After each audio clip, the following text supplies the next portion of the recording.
Morning guys, welcome back to the channel. I hope you are well. So as I previously discussed with you, I was looking at replacing my XR. So the big question is, what did I get to replace my XR? Now obviously I test rode the MT10, phenomenal bike. I test rode the GS, really good bike, I really enjoyed that. Test rode the Tiger, it was alright, but bit of a clue, you can discount that. I think I'm going to look at a couple more bikes as well, but I'm not going to discuss them just yet because I need to show you what is in my garage. So I'm going to stop rambling and I'll meet you downstairs.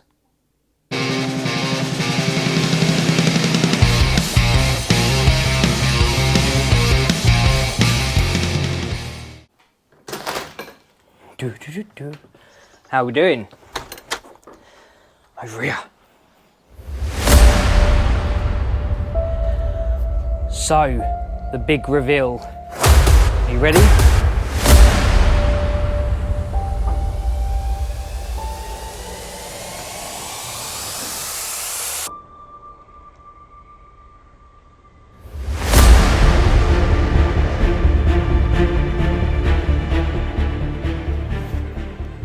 What do you think? Yes.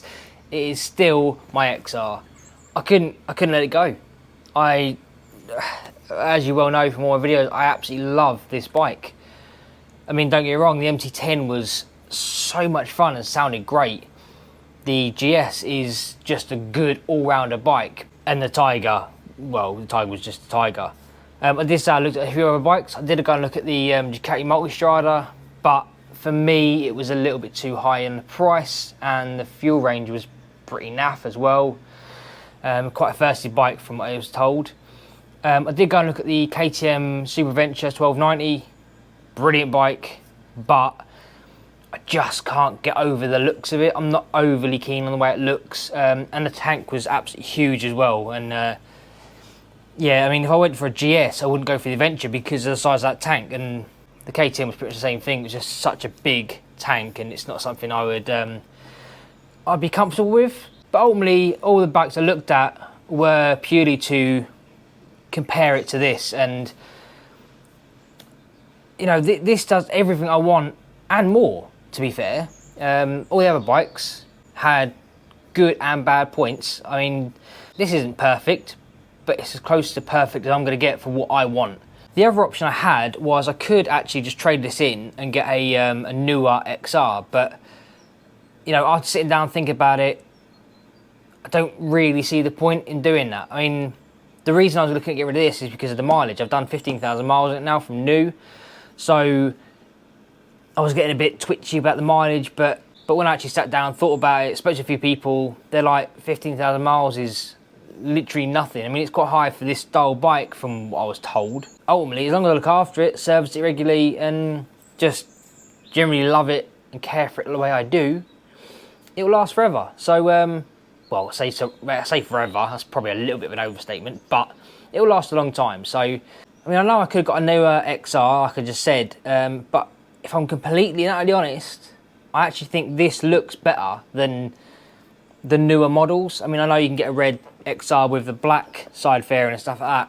Looks great. They all look great. I mean, I love all XRs, but I just feel that with the red and the carbon just really sets this bike off, and that is one of my biggest issues. Is the bike just looks great every time I look at it. You know, puts a smile on my face. So yeah, it was a really hard decision, but ultimately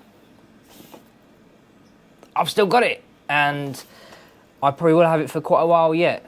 I mean, I absolutely love it, let's face it. Now, all that being said, I am now the owner of another bike. That other bike is currently sitting behind the camera. In one of my previous videos, I did say that I wanted a second bike as a sort of winter hack, to go a bit off-roading, a bit green laning and stuff like that. Well, the bike that's currently sitting there isn't necessarily going to be my winter hack. I mean, it's not a hack by any means. It's actually a very nice bike. Yeah, I am now a two bike owner once again.